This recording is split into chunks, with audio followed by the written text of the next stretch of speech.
ranking Michigan's 2022 football opponents from easiest to hardest and more on a jam-packed edition of Michigan Podcast next. But there's going to be one team that's going to play solely as a team. No man is more important than the team. No coach is more important than the team. The team, the team, the team. Looks deep for Anthony Carter. Waits for it. Hit. Caught. Hey, they said you can't beat Ohio State. Now what? Brady gets terrific. Throws it. Get it. Touchdown. Knight again. Schultz just before Brazil got him. And a leaping interception by Woodson. Harbaugh back to throw over the middle. Caught by Collier at the 5 on his feet. Touchdown, Michigan. On its way. It's good. He's 5'7", 179 pounds, a junior at Michigan. But Jamie Morris packs a wallop, and he delivers for Bo Schembechler. And here's your first play. Pressure coming. Sack. It is Glenn Steele, number 81, who fought his way through the traffic. Option. And Robinson calls his own number, and he's going to score. Oh, an easy touchdown for Robinson and Michigan.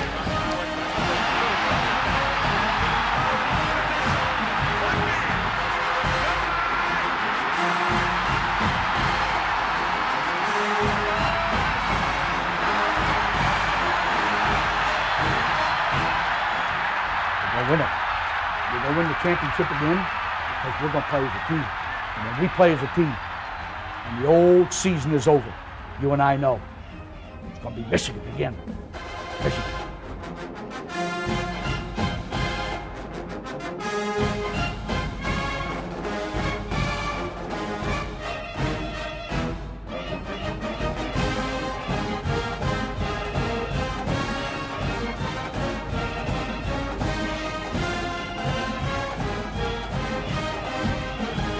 Greetings, Go Blue. I'm Steve Deace. Welcome to another edition of Michigan Podcast. The season is nigh. We're just a few weeks away from kickoff for the 2022 Michigan football season, and we've got a jam-packed show here today. I think this might be the first time we've ever had double guests on the program. Mark Rogers will join us for the 10-Minute War, as he typically does, but our old pal, Brett Ciancia, from Pick Six Previews. He will be joining us in the program as well. Arguably the most accurate prediction publication the last several seasons of college football. He'll gaze into his crystal ball and tell us what he's got in store, what he thinks happens in terms of both the playoff and where he sees the Wolverines finishing this season. And that's where we're going to open up the program here today, looking at Michigan's football schedule and ranking the Wolverines' opponents from easiest to hardest as we go one by one all the way through 12 games. Let's start with what I think is the easiest opponent, and that would be Hawaii. There you've got a new coach who's not just a new coach, he's a rookie coach, period. A former Hawaii quarterback, Timmy Chang, is taking over the program. They've lost quite a bit.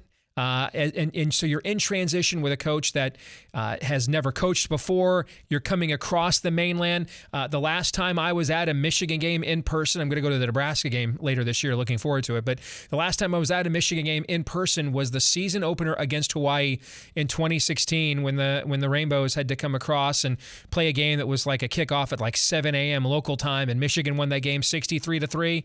I think you could be looking at a similar outcome here in what's a bad spot for probably a bad Hawaii team to open the season. My next most difficult game is UConn. Now, you've got the former UCLA coach there. They should be more competent. They should be more professional than what we've seen the last couple of seasons, but you're still talking about a very talent-anemic roster. I don't know that there is a single player on the two deep at UConn that would make the two deep at Michigan, like even as a backup. So this is another name the score Saturday for the Wolverines. Continuing on that trend, it's the non-conference, guys. This might be the biggest cream puff non-conference I can remember Michigan playing my entire life, and I'm all for it. right? We watch all these SEC teams play Lamar Tech, right before rivalry weekend. Nobody punishes them for it. So load up the cream puffs because Lord knows there's enough tough competition in the Big Ten. Michigan opens the season against Colorado State. And a new coach there for Colorado State as well, except they're bringing in a guy that has had some success, did a phenomenal job rebuilding the Nevada program, knows the Big Ten. Jay Norvell played at the University of Iowa, but he's also taking over a roster that's very much in flux. It's the season opening game. I expect Michigan to roll here as well against the Rams. Finally, we get into Big Ten play. My number 9 ranked game on Michigan's schedule is Rutgers. I have Rutgers, my power ratings say they will definitely take a drop on the defensive side, will definitely be one of the worst offenses that Michigan plays this year. So even though this game is in Piscataway, which you always like to be able to say that, this should be, yet again, a common refrain. There's going to be a lot of these, both because of how soft this schedule is and how good this team is. Another name your score Saturday for the Wolverines. Number 8 on my list is at Indiana. Now, this has been a program that even when it's not been good, for whatever reason, has given Michigan fits here in the last decade or so, going back to the Rich Rod era. They just seem to play their best against Michigan. Even last year's game, when they were completely overmatched, playing a freshman quarterback in his first start on the road at night at Michigan Stadium, they still played very hard. They still presented some pass rush fits, easy for me to say, some pass rush fits that still gave Michigan's offensive line fits in a year when it won the Joe Moore Award. They just were overwhelmed from a talent standpoint. I expect them to play hard. I expect them to be better than they were a year ago when this was maybe the most injury-riddled team in our entire conference. But I also expect Michigan here to win fairly convincingly. Number 8 on my list is, or 7, I should say, is Illinois at home. It's a fascinating time in the schedule. Michigan's going to have a slew of these tough games at the end of the year. It's a back-loaded schedule. Then kind of like right in the middle of it is Illinois and Brett Bielema, who obviously knows how to come into Michigan Stadium and win. I just think that this is the year they take kind of a dip. They were surprisingly competitive last year in Bielema's first year. They had more fifth-year COVID seniors than any team in our league. They lost a lot. They lost a bunch of those guys. This is a roster that's very much in flux. And I think they take a dip this year before maybe taking a step forward next year. Expect Michigan to roll. Number 6 on this list is Michigan's Big Ten opener. And even in years when Michigan football was struggling, did not often lose Big Ten openers, Maryland will present some problems for the Wolverines, assuming that it can finally keep all those receivers healthy. It struggled to do that last year. Maryland just seems to always have injury problems. I expect that they will give Michigan's young secondary some problems in that Big Ten opener, especially when it should barely be challenged the first few weeks of the year against Colorado State, Hawaii, and UConn. But Maryland's defense is absolutely atrocious. Some of the worst talent and depth numbers that in my power ratings in the entire Big Ten Conference. I could see Maryland putting up 24, 28, maybe even 31 points and giving up 52, 56, maybe more. Similar to the game we saw last year at College Park. That was kind of Donovan Edwards' breakout party, if you will. So I think Michigan takes a punch or two, but still dominates for the most part here, as it has really the entire Harbaugh era against the Terps. All right, now we get into the tougher portion of the schedule. This will be a controversial choice to some, and is not intended to be a troll. But I have Michigan State only the 5th most difficult game on the schedule for 3 reasons. Number 1, it's a double revenge match for the Wolverines. They know. Harbaugh knows. The program knows. You could hear this from some of the players, their comments in Indianapolis a couple of weeks ago. They know they have to win this game. They know that. They know they cannot allow Mel Tucker to punk them for a 3rd time in a row, especially for a 2nd time in a row in their own stadium. That's number 1. So you have a double revenge angle. Number 2, it is in their own stadium. They have not played Michigan State at home in their own stadium in front of fans since 2019. This will be the biggest home game on the schedule this year with Ohio State on the road. So that environment, I think, will be a huge advantage for the Wolverines. And then on top of that, I think Michigan State had a phenomenal year last year. Shouldn't take anything away from them. They beat us. It was our only regular season loss, although there was some controversy in that game, of course, but they beat us, won 11 games, won a New Year's Six bowl game. That is legit. but they did pull out a lot of games last year. We don't have a Ken Palm luck factor in football like we do in college basketball. But if you can look at it, win expectancy, and several of the games that Michigan State won last year, you'd get down to the last couple of minutes and their win expectancy was sub 50%. I just think after a while, that tends to regress to the mean a little bit. This will still be a very good football team. I think it'll probably be more of a 7-9 win team than a 10-11 win team as it was a year ago. And so for those three reasons, a bit of a step back for Michigan State, the situation and the desperation and redemption and urgency being on the side of the Wolverines, and then also where the game is being played, I think those three things weigh heavily into Michigan's favor. And that's why I had this game, I guess we'll say, only rated the fifth most toughest game on the schedule. Number 4 on my list is Nebraska. And don't forget how tough the Huskers played us last year at night in Lincoln. And there's another problem here in this game. As I mentioned earlier, I'm going to it. All right. And going back to the first time I ever went to a Michigan game in 1986 against Minnesota, we were number 2 in the country. We lost at home to a 6-5 Minnesota team coached by Lou Holtz. That game probably got him the Notre Dame job. Or that was 1985, I should say. And losing that game, it was 1986, actually. So Holtz was already at Notre Dame. I forget, we lost to John Gutekunst. We didn't even lose to Lou Holtz. That makes it even more pathetic. Wow, that's even more terrible than I remembered. Ricky Foggy was the quarterback. Chip Lohmiller, I think, had 75 field goals in that game, went on to a good career in the NFL. I was 13, man. I was devastated after that game, a devastating loss. And it's been a mixed bag, It's been a mixed bag when I go to Michigan games. So that's the number one reason I have this rated one of the top 5 toughest games on the schedule is I'm going to be there, which, that's a handicap for the Wolverines. Number 3 on my list, Penn State. Penn State had won the last time at Michigan Stadium. Remember, that was in the COVID year with nobody there, and what was not a good look and not a good loss for the Wolverines.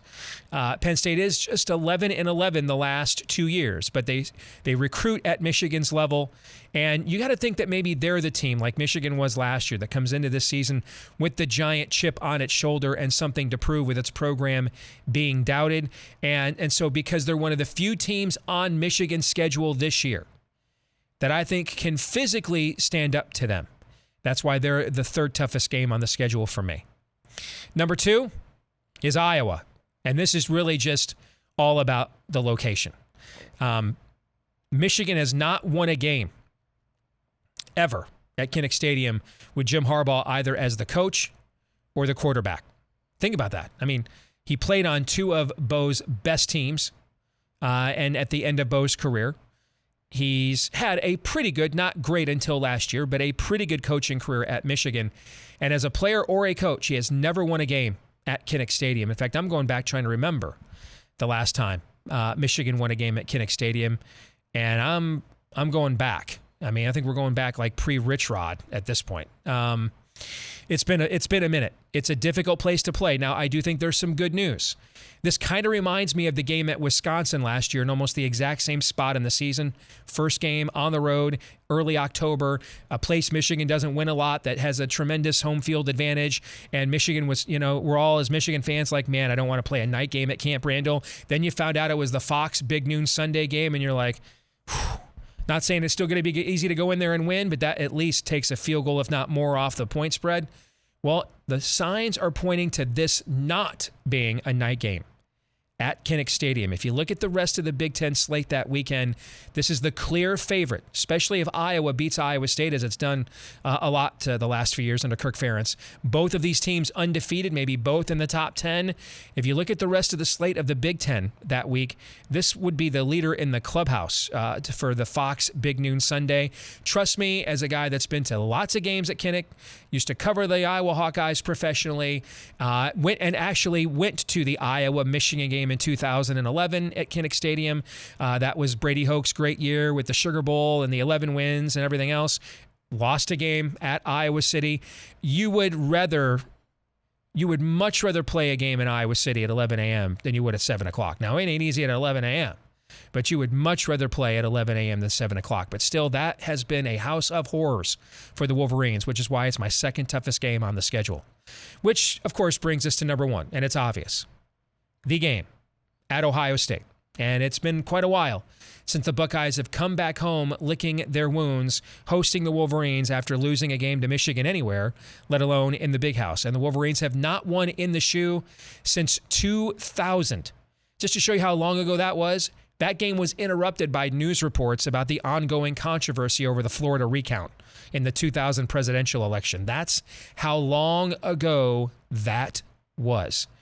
Is this finally the Michigan team to get it done? We shall see. But until they do, you have to rate it the toughest game on Michigan's schedule, and by far. And that's before we even get into the fact the Buckeyes are going to return another star-studded and talented offense this year.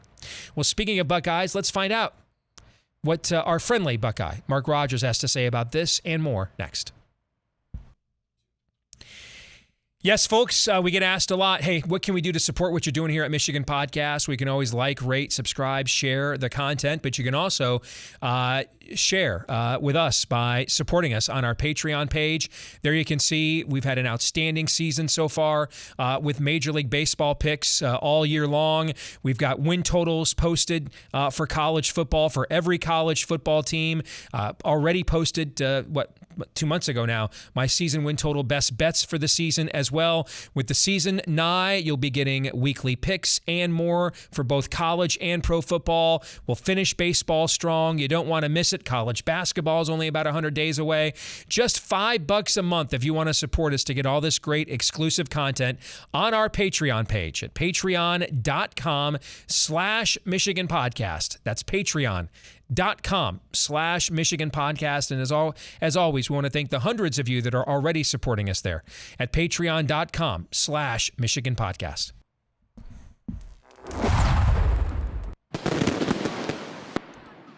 All right, let's get to it. Time for the 10-minute war with our friendly neighborhood and perhaps only reasonable buck nut friend and fan, Mark Rogers, who, of course, has a tremendous channel covering college football here on YouTube, the voice of college football. They've got channels and correspondents set up for pretty much every top program in the country. Great sources of information, particularly during the time of year when maybe, for, of course, just purely entertainment and informational purposes, you might be looking to get ahead of the market with little nuggets of information. It can be a quite, shall we say, profitable experience. Mark, good to see you again, my friend. How are you? I am doing well, Steve. Good to see you as well. We are just a few weeks away from football. We are just a few weeks away from football. I was just laying out how I rated Michigan's schedule, and I want to get your, from easiest game to hardest, I want to get a few big picture takes from you. Number one, I think this could very well be the softest non-conference schedule that Michigan has played ever, like in the history of the program, since at least I've been a fan. And maybe they had softer schedules like in the 70s, but it just seemed that way because you had, Michigan and Ohio State had 105 scholarships and could compile a lot more depth, and there was no transfer portal. And so it wasn't necessarily that teams like Cal and UCLA were that bad. They were just getting rolled by superior rosters, and so it looked like it's a Charmin schedule. This is a Charmin soft non-conference schedule. And in this era where, hey, all that matters is how many games at the end of the year you win, it seems. I have no problem with it whatsoever, but what do you think? Well, once programs in the Big Ten started to catch up in the early 80s, Iowa started to contend for Big Ten championships, Illinois, Michigan State, and a few others. Yes, I would have to agree that I always admired Michigan's ability to go out there, or their desire to go out there and schedule difficult non-conference games. Okay, wow. You always hear the phrase thrown around when reviewing scheduling non-conference games that, well, these teams got together 5 years in advance and nobody knew how good that team was going to be. Or this Right. Well, no, we know what Colorado State, Hawaii, and especially yukon are going to deliver, whether it be in 2022 or 2032 or 42. It is an awful non-conference schedule. There is a situation, right, with UCLA that there was a game schedule between the Wolverines and the Bruins that was canceled, correct? Yes. That resulted in non-conference for not only Michigan, but for UCLA, which correct. may even be even worse than what we see. Yeah, from UCLA's non-conference is that's scheduling for a bowl game is what that is. Yes, no doubt about it. Yeah, it's the Baylor NC State route to getting to 6 or 7 wins. Absolutely. It just sets up favorably, not only in the non-conference to build up the wins to make this the ranking look good and the record look good for the ranking. And of course, Michigan starting at number 6 in the coaches poll. And that's typically indicative of course, the AP poll and then the College Football Playoff Selection Committee and what they're going to view. So it sets up nicely from that standpoint. But also in the Big Ten schedule, right? If you got 9 games, you're either going to play 4 at home or 5 on the road, and it goes every other year. So that sets up with a 5 at home, and most of the difficult games at home: Nebraska, Michigan State, Penn State at home, and then the bye, I noticed, between Michigan State and Penn State. Good deal there for Michigan to go down the home stretch of the season with the bye to prepare for another difficult game with that extra week off. The one thing that a non-conference slate like this may not serve well, though, Steve, is preparing the younger portion of the roster for the date at Iowa. So for those players that didn't play meaningful snaps in meaningful games last year, but may be counted upon at some degree this year, going into a hornet's nest at Kinnick Stadium in week 5, correct, after Maryland comes to town, may not serve them well in not playing at least a reasonably difficult one opponent in the non-conference, a Kansas State, a Wake Forest, somebody of mid-level, mid-tier difficulty in one of the Power 5, the other leagues, I think might have served this roster a little bit better. But that's about the only possible. And but as I just scan through the roster in my head, I can't think of a lot of guys that are going to play meaningfully for Michigan this year that did not play anything meaningful last year. Because as I have been telling you for 9 months, contrary to Ohio State Twitterdom, we did not have an entire roster of 9th-year COVID seniors last year, and Aiden Hutchinson went to the NFL. The vast majority of last year's team is actually coming back. It's just the few guys we lost were all real impact players, but there's not that many guys this year that will be counted on heavily that did not play great minutes. And I would also flip the script on that, in that this is an excellent way to keep guys engaged and not grousing about playing time, or I'm being re-recruited. You promised me this to get me to sign, and now you're telling, the reality sets in of being in college. Is those early games, man, we're going to empty the bench in every single week in those games. And that's a great way to build some esprit de corps for later when you got to tighten the rotation when you are playing your tougher conference games. But those guys got a taste in the action. They got some development early on and some instant sort of affirmation after their first difficult college camp. I think that can actually play well when it comes to preserving players. Like there's this notion that I think everybody expects that Michigan's going to come out and do what it did last year in the non-conference. Just run the ball like 50, 60 times. I don't think we're going to do that, actually. And the reason I don't think we're going to do that is twofold. Number one, Donovan Edwards and Blake Corum are both far more dynamic runners than Hassan Haskins, but they're not the same kind of durability. They're not battering ram guys. And you want those legs to be you want a little low tread on those tires as you can. You want those legs fresh for later in the year when the games that we were just talking about take place, right? So what is the point of running them into the line 20 times against UConn? I don't believe they're going to do that. The other reason is because they've got the most talent in the receiver room at Michigan than they've had since, when they had Breston, Braylon, and Jason Avant. They might not have a guy that's that good, but in terms of the depth, they've never had this much of a room. And those guys do complain when they don't get the ball for a long time, right? And so that's one thing. When you might go into Iowa City and you might play this a little bit more closer to the vest in that environment and not sling it all over the field against a secondary at Iowa that pretty much leads the league or is up there in the Big Ten in interceptions every year.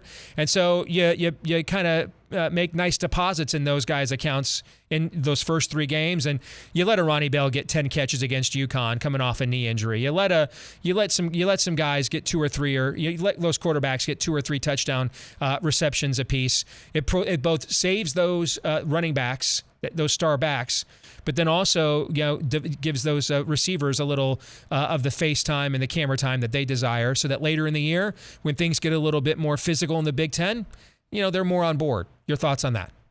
Well, I think you've hit all the key points that play into preparing the team physically, but also keeping the psyches in check.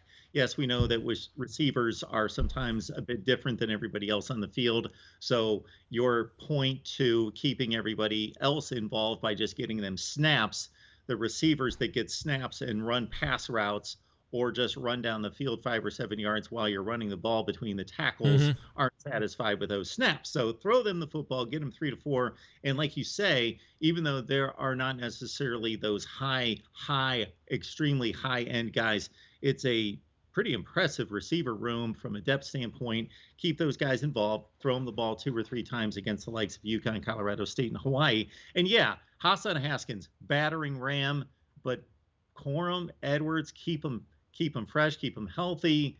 Go Tom Landry, Tony Dorsett. We know that you're not happy with this, but 15 to 18 carries for the season, and then we'll be ready for you to run the football against Penn State, Ohio State, and those teams. They'll probably also have an ongoing quarterback competition, Mark. That's the other reason why I don't think they're going to run the ball 60 times.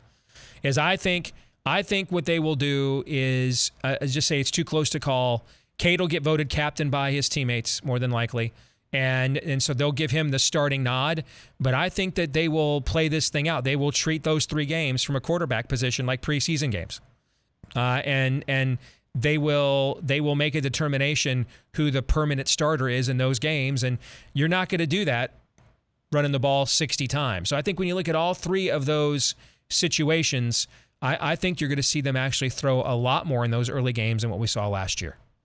More moving parts in the passing game that have to be worked on rep after rep after rep against competition. We'll just say that live competition, I think pays dividends more down the road than it does running the football, even though those reps are valuable for everybody involved, but not as many moving parts that have to be coordinated between line, quarterback, receivers, timing, all of that. But again, at the same time, I was thinking the same thing early in 21, and I thought that they were going to open it up a little bit for a quarterback competition, and then also knowing that, hey, we know who Haskins is, let's prepare this team for down the road, but it all worked out. Finally, what do you think is the second toughest game on Michigan's schedule? Obviously, Ohio State stands apart given the personnel that it has on a perennial basis and the fact Michigan has not won there since ABC was breaking into the game to give us updates on the Florida recount. That's how long ago it was. All right, that was the Drew Henson game in 2000. Okay, so I think it was Drew Henson versus Steve Bellisari. I think was the quarterback battle that day, and obviously Drew Henson was going to win that eventually, and he did. That's the last time we went into the horseshoe and came out with a W, and that was, I think, that season in 3 teams. I think Michigan, Purdue, and Northwestern tied for the Big Ten championship. That was the Drew Brees year at Purdue when they went to the Rose Bowl. So, that just shows everybody how long it's been since Michigan has won that game on the road wearing a white uniform. So that clearly is number 1. I think at Iowa is number 2, even though all signs are now that they're going to escape playing them at night like we did Wisconsin last year, which was kind of a subtle, advantage that Michigan got early on. It's never easy to play at Camp Randall, but you'd much rather play there at 11 a.m. local than 7 o'clock, right? Same thing with Kinnick, but I still think given the history, Jim Harbaugh, either as a player or a coach, has never won a game at Kinnick Stadium. And so I have that as the second hardest game on Michigan's schedule, Mark, but what do you think? I think you're bringing up bad memories of Ohio State having equal to or better rosters than the likes of Purdue, but facing Drew Brees with Steve Bellisari, who somehow held down the starting quarterback job for 3 seasons at Ohio State, 99, 2000, 01. Okay, get that out of my head, mediocre Ohio State football teams. Okay, Penn State. I'm going to go with Penn State still. I just believe Sean Clifford, with all the criticism, I think that he has proven more so in this past season to be a gamer, to be a baller, to be a tough leader.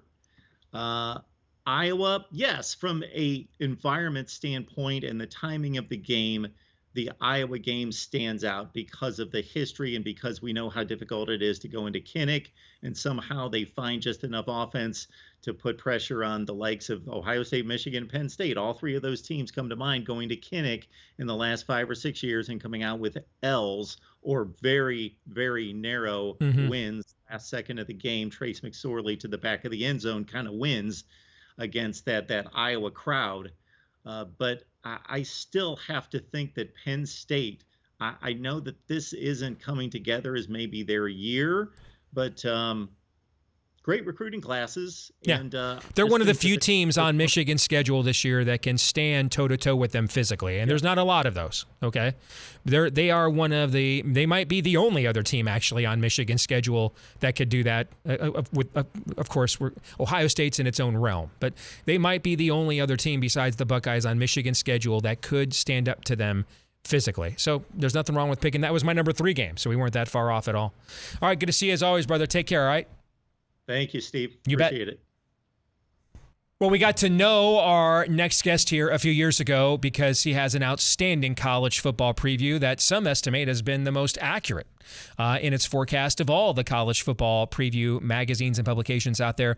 Joined again by Brett Ciancia from Pick Six Previews here on Michigan Podcast. Hey, Steve. Yeah, thanks for having me on. And first off, congrats to your Wolverines and all the fans out there. And I actually quoted you in my 2022 book because after that Ohio State win, I knew right away to tune into Michigan Podcast. You were quoted as saying, that wasn't just a 3-hour game. That was a 3-hour exorcism. And I thought that really summed it up well the last decade plus for that rivalry in Michigan football in general. So anyways, congrats to Michigan. Congrats to what you built over here at Michigan Podcast. And thanks for having me on again. You bet, man. So tell us a little bit about Pick Six Previews and where the idea came from, how kind of your approach differs from what people are used to seeing from. There aren't too many magazines left anymore. I think it's pretty much just Athlon's, Lindy's, and Phil Steele's. I mean, when you and I first started having these conversations, there were still the 6 or 7 magazines, but between the economy and technology and COVID, we're down to kind of like the 3 big ones now that everybody remembers. And then you have created quite a nice little niche for yourself in that space. How have you done it? Yeah, thank you. Appreciate it. After 10 years of going PDF digital only, I actually did add a hard copy edition this year. So I'm joining the hard copy game along with those 3 that you mentioned. And, there's something to be said about the preseason preview product going back to the 1950s. Just a tangible hard copy, a book you can walk around with on the beach, on the lake, on fall Saturdays at the coffee side table. So I am glad to have gone physical copy this year. And yeah, Pick Six Previews, I launched it back in 2012 as a college football preview website. I'm a numbers guy, but I'm also a football guy, and I love the X's and O's of it. So I try and strike a balance between the numbers, the metrics, the analytics, but putting it back into a very readable form. And, I'm talking to head coaches, talking to coordinators, watching all the spring games I can get my hands on, and then putting this book together. It's a one-man company. It's just me. I'm doing all 66 Power 5 teams in all 5 leagues. And it's really been a passion of mine, and it's starting to take off. So, and you were one of the first ones to note it, too, back in 2019. I appreciate that. You bet. And one of the things I love that you tried to do that I think is very difficult, and I give a lot of credit to a guy like Bill Connolly, who's now with ESPN, is trying to figure out year in and year out who has that higher ceiling you don't know, because these guys, guys come out of nowhere, right? Nobody knew Joe Burrow was going to go from, SEC quarterback to arguably the greatest single season in the history of college football, right? And so you're always looking at analytics. I know Connolly likes to look at returning production. I created kind of my own analytic to try to look at, which rosters are in cycle up or cycle down years. You got your 4 or 5 teams every year that are recruiting at an elite clip. So you pretty much know they're, pedal to the metal every year. But then after that, you're kind of looking to see who is cycle up, cycle down. I am anyway, from a roster potential standpoint. How do you do it, Brett? What metrics do you use, have you created to try to figure out who are the guys that we don't know right now? Nobody knew, for example, what a David Ojabo was this time last year. right? Nobody knew. In fact, 2 years ago, we weren't sure he was even going to get to play at Michigan. He was stuck back home in Scotland because of COVID and couldn't get back into the country, okay? And so now you're talking about a guy that would have been a first-round draft pick had he not blown out his Achilles at Pro Day last year. He came out of absolutely nowhere. So how do you try to figure out who are this year's David Ojabos nobody sees coming? Yeah, well, it's a great question. First off, I'm a really competitive guy, and so when I found out that there was a tracking company, an accuracy company, Stasson.com, that grades all these publications for the last 30, 40 years, that meant game on for me. So I was trying to find every parcel of information that I could. I hit on some of them. Like I said, I'm talking to head coaches, talking to coordinators, beat writers, tuning into local radio shows, local podcasts to really get the flavor of each team on a team-by-team basis. But then, I devised my GameGrader formula. That's a way to, look at the statistical dominance of teams and adjust it for opponent strength. I've got all kinds of numbers and metrics too. But then, on the player personnel, you used to be able to rely more on the recruiting ranks, but now with all the player movements and the coaching carousel, it is a lot more hectic. So you got to go really position group by position group every team. And it sounds crazy. It is, but I'm competitive and I'm diving into everything. And I was enough to earn the 5-year accuracy title from 17 to 2021. So I'm looking to continue that. All right, let's go to this season then. There seems to be sort of a conventional wisdom consensus, and I do my own personal preview for fun, and I have since high school, but I do it as a projection, how I think based on metrics and numbers, and just looking at schedules, how I think the season will go. So when I put out a poll at the beginning of the year in my own preview, it is a forecast of what I think the rankings will be when the committee meets for the final time at the end of the regular season. How do you amass your rankings? Are they a preseason power rating? Is it a projection? Is it a little bit of both? I think it's a little bit of both there. My playoff, my top four, that's what I think the playoff will be come November, late November, early December, what the committee will announce. So that's my four. It's Alabama, Ohio State, Georgia, and Utah. So I guess that answers your question. I don't think that Utah would run through the Pac-12. Would run through the SEC or run through the Big Ten. But given their schedule that they do have, I think they're more likely to make the playoff than an A&M or even a Michigan, which I think is really close with Ohio State. But it's kind of a mix between preseason expectation and postseason result. But everything goes into it. I factor in everything. But the thing I actually really like that you guys do, and it's one of my favorite episodes each preseason, is the over-under show, where you look at the win totals over-under. And you guys, I know that you and Aaron have done this. You go through each conference and you look back at the end of the year. You guys are pretty dang accurate on those. So something you're doing is right too over there. Well, you mentioned Utah. I've got a forever fond spot in my heart for the Utes because I gave them out as a 15-1 wager that I made last year, and I put it on my Patreon page last year to win the Pac-12.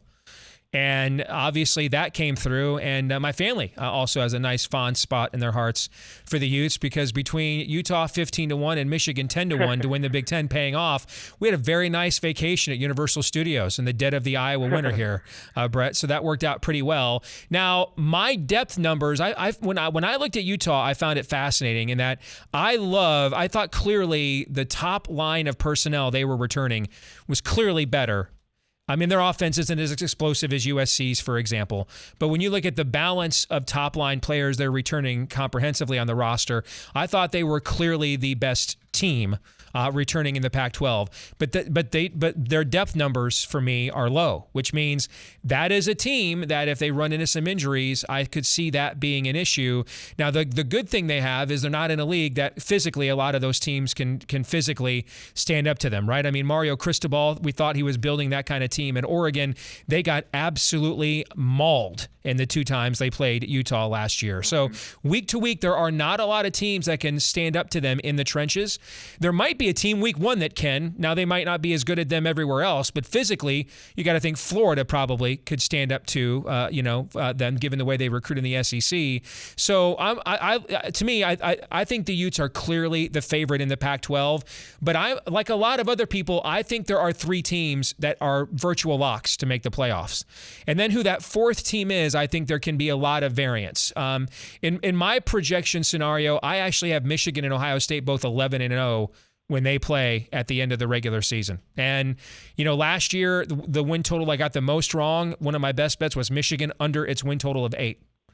This year, this is in terms of talent, and as we switch to the Wolverines, this is the most talented and in terms of depth and balanced Michigan roster that I think the Wolverines have had since the last great surge under Lloyd Carr from 2003 to 2006. This is the best receiver room Michigan's had since then. I think this is the best running back combination in terms of explosiveness Michigan has had since then. I think it's the best quarterback room Michigan has had since then.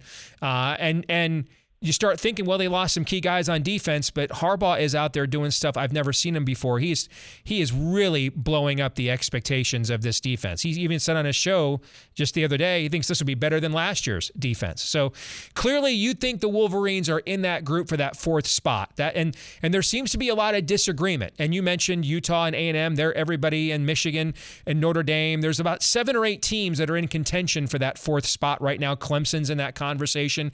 So what differentiated Utah for you? Because they're in that conversation with everybody too, as you know, Brett. So for you, what differentiated Utah from everybody else kind of in that, who's that 4th team group? Yeah, so I agree that there was 3 superpower teams with Ohio State, Alabama, Georgia. For me, that 4th spot came down to which conference of the other 3 is most likely to produce an undefeated or a one-loss conference champ. And going through it, the ACC has a lot of above-average teams. I like Clemson's defense. I think NC State's a very strong team. Louisville's got a great offense. Miami's rebuilding. So I didn't see a playoff candidate there. The Big 12 is even more wide open with, you could argue, 5 different teams to win that thing. Oklahoma in a transition, Baylor losing a lot of defenders and skill talent. So I ultimately went with Utah just given the way they surged at the end of last year, a very proven staff in player development. Morgan Scalley, one of the best coordinators on defense. And like you mentioned, the way they out-physicaled Oregon twice in a row, they smashed them twice. I think that there's enough there that they could run through that and go 12-1. Now, to your point on Michigan, I'm very high on Michigan. I have them 6th in the country, and I think they're very close. One thing that I think I've heard on your show and other Michigan shows and people close to the program saying that has also improved. It's not a sexy stat or anything, but the locker room culture, the team culture is definitely improved. It's night and day, and I think that gives Michigan more staying power through transition seasons. Not to call it a transition. I think with 8 starters back on offense, there's a lot there. You got the Joe Moore Award offensive line, 3 starters back, an ace center coming in from UVA. So really a lot to like from Michigan. They're really a game away. It's just that we're picking between Ohio State and Michigan. This year I sided with Ohio State in the forecast. But, yeah, a lot of respect for Michigan. Let's put it this way. If you put Michigan in the Pac-12 North, I have them as a playoff team. I am projecting an all Big Ten SEC playoff, which is kind of a preview probably of the era we're about to embark upon in the next 3 to 5 years in college football. So I am projecting an Ohio State, Michigan, Alabama, and Georgia playoff. You're really not that far off from that if you have Michigan number 6. I mean, you're at least hovering somewhere around the same stratosphere. And ironically, it might be that Utah-Florida game that might determine which one of us turns out to be right about this. If we both have Michigan pegged right, if Utah wins that game, then I agree. They would go with the 0 or 1 loss conference champ in that scenario. If they lose that game, which is a very losable game against an SEC team on the road, then you're looking at a team that might be a little bit like last year, but I got to confess, with the likely end of the traditional Rose Bowl upon us, given what's going on right now with college football expansion, as much as I want to go down there and beat Ohio State for the first time since 2000, I'm not going to be terribly broken up as an old school guy, man, if Michigan gets in the Rose Bowl this year instead, because, Brett, I think we only might have 1 or 2 like old school traditional Rose Bowls left before this thing is radically different. Yeah, and that's really the point this offseason. Really, it's a shame, and I might be in the old-fashioned camp here, but I just love what makes college football unique, and what that is the in-state rivalries, the the regional rivalries, the regionality of it, the long-standing traditions, all the pageantry around the game. And what we're seeing with each wave of conference realignment, you lose a little bit more of that historic game. A little bit more is ceded to the TV contracts, the TV companies, and a little bit more becoming NFL Junior every year. So it's really a shame. This year really opened a lot of eyes with the USC-UCLA package. And, of course, I'm sure we'll get replies saying, yeah, but the money, the dollars, that's not really my worldview. That's not really my value system right now where I'm at. I mean, I'm not a conference commish. I'm not a university executive. So here as a college football aficionado, someone that's passionate about the history of the game, I don't really care what the dollars of it. I want the tradition of it, reward the fans that love the sport, that have made this into the beast that it is. So not to rant here on Michigan Podcast, but as such a historic program that Michigan is, I'm sure there's some sentiment there. Absolutely. On your side. You bet. So tell us, who are you higher on ahead of the market? For me, it's Mississippi State and Air Force. I'm higher on both of them than the market is right now. In fact, I think Air Force is going to be the first service academy team to get the Group of 5 bid for the New Year's Six. And I know Mississippi State plays a difficult schedule, but I think they will get one of Alabama or Georgia at home. I do, particularly Georgia. If you look at the string of games that Georgia plays before that Mississippi State game, it's a classic letdown spot. Then you go in there against a quirky offense. 16, 17 starters coming back. Those are the two teams I am higher on than the rest of the market. What about you? Yeah, real quick with Mississippi State, I agree big time. I'm the only publication out there that have them outside of 6th or 7th in the West. I've got them, in quotes, up at 5th place. It's just a rugged division. Yeah. I have them in the top 25. So I agree with you there. Another team I'll throw in there is BYU. This is a team that returns 15 of their top 16 defenders, 9 starters on offense. They smoked the Pac-12 last year going 5-0. The thing is, this year their win total was only at 7. If you got it early enough, it's already up to 8 or even 8.5. So I think I was on the right side of that bet about 3 months ago, thinking that BYU crushes that 7 total. A team really a diamond in the rough. They're sitting there a win total of 2.5 or 3 wins. Is Arizona, the Wildcats. And this is a team, the second year under Jed Fish. I know they went 1-11 last year, and right away you would throw this bet out the window. But no, when you look back at their games, they were competitive. They bring back a ton of experience. They brought in Jaden DeLora, the Washington State quarterback who earned Freshman of the Year in the Pac-12. And they also signed a top 25 recruiting class coming off a 1-win season. That might be a record. I got to go verify that. But I think they get 3 wins for sure, and anything on top of that's a green bet. Who are you lower on than the market, Brett? Right away, a team that I'm lower on would be Wake Forest. I'm not buying it from them. I think that it was a historic run last year under Dave Clawson. My hats are off to what he's built with his claw fence, as they call it. But I think they've hit their ceiling. And when you look around their division, everyone else is trending up, surging up. When you have Florida State, I love their defense. Louisville's offense I hit on earlier. Clemson, NC State, a lot of tough games. So I'm selling Wake Forest. And I'm also going to sell USC, who you mentioned there being the prohibitive Vegas favorite to win the league. Yeah, it might be some great All-American candidates at the skill positions, but hey, you still got to block and tackle, and they have not done that the last 5 years. So I'm selling USC. Final question for you, brother. Michigan last year, unranked in the preseason, and when we were trying to come up with reasons to be hopeful, I looked at Michigan's history going back over the last 50 years, and I think I found 12 instances that Michigan, only 12 in 50 years, that Michigan was not in the preseason AP top 25. And in like 9 of those seasons, in the other 3 they had losing records, but in like 9 of them, they were ranked in the final preseason top 15 or higher. And so the Wolverines clearly pulled that off last year, from unranked in the preseason to the program's first top 5 finish in the AP poll this century. It hadn't happened since Brady's senior year when they beat Alabama in the Orange Bowl. Who are we sitting here right now? And we're just thinking there's no way that will happen.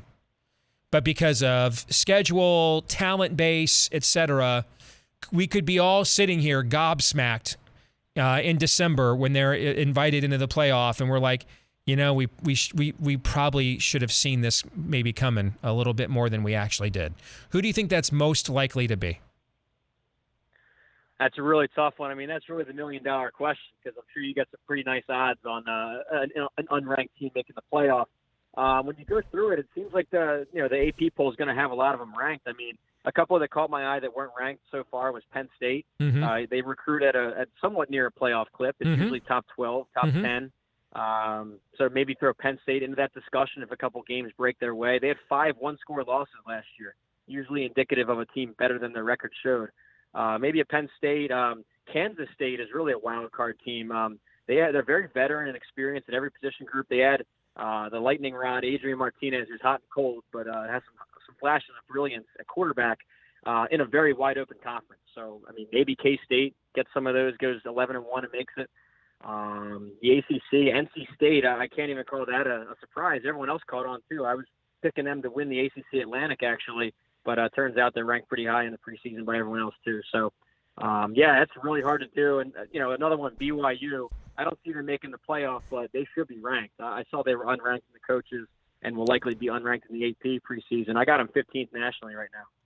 Yeah, they returned something like 17, 18 starters off a program the last 2 years. That's been fantastic, kind of a renaissance for them.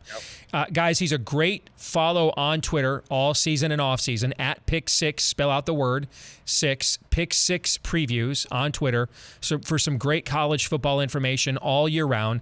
But if folks want to get your preview right now in the final weeks here before the season kicks off, Brett, how can they do that? Yeah, thanks so much. It's pick6previews.com, at Pick6previews on Twitter.